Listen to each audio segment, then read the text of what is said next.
Friday's dismal jobs report made it pretty clear there won't be any dramatic change in the economy before the midterm elections next month. And both parties seem pretty committed to their talking points between now and the voting. But our next guest, Robert Reich, argues that the roots of our current economic crisis are deep. The ramifications could play out for decades. And he offers solutions that many will call radical. It's all in a new book called Aftershock, The Next Economy and America's Future. It's great to see you again. Good to see you, George. Bob. And, we've been dealing with this crisis for at least 2 years now, going back to 2008. But you argue that its roots actually go back at least 30 years. Yes. In fact, 30 years ago, the typical male worker in this country was earning just about what the typical male worker is earning today, if you consider inflation. Flat. Absolutely flat. And, typical families, beginning in the 70s and 80s, mothers, women went into paid work, and then everybody worked longer hours in the 90s.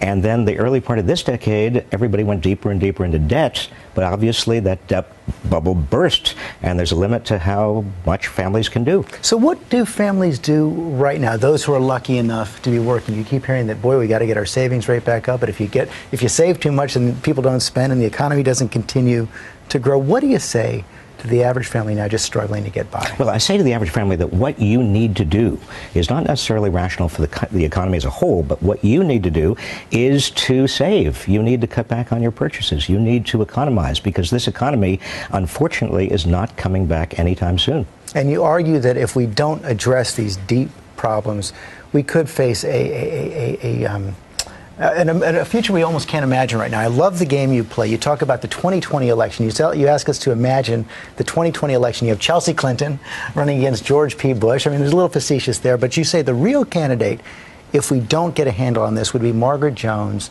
the candidate of the Independence Party, which would be isolationist, anti-trade, anti-immigration, and would likely cause a collapse of the economy. Yeah, George, what I argue in the book, and the argument is really to people who are very well off today, is that you will be better off if you have a smaller share of a rapidly growing economy that produces a positive politics than if you have, as you do now, a large share of an economy that is really anemic and that is producing a very negative, angry politics. But your solutions go right into the teeth of the Tea Party. You call for what, a 55% income tax rate on the top 1%. You say Medicare for everyone. I can hear the commercials right now. You also want a carbon tax. I mean, they'll say this is exactly the problem with what's happening now. More government, more tax. No, actually, I come out in favor of lower taxes for the vast majority of people and, in fact, wage subsidies for most Americans, and free higher public education, and a lot of things that we can, as a country, do.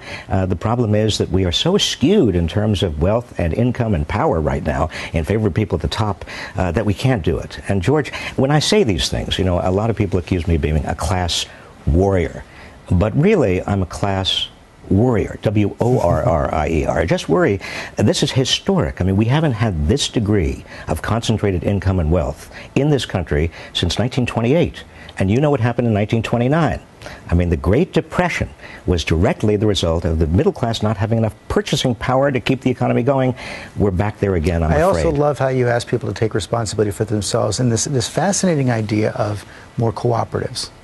Well, I think that in terms of what people can do themselves, people can form cooperatives. They can work with other people. They don't have to necessarily wait until they get the job or the old job back. I make a very important point for people, that they shouldn't take it personally. I meet all over the country people who have lost their jobs, and they say, "What did I do wrong?"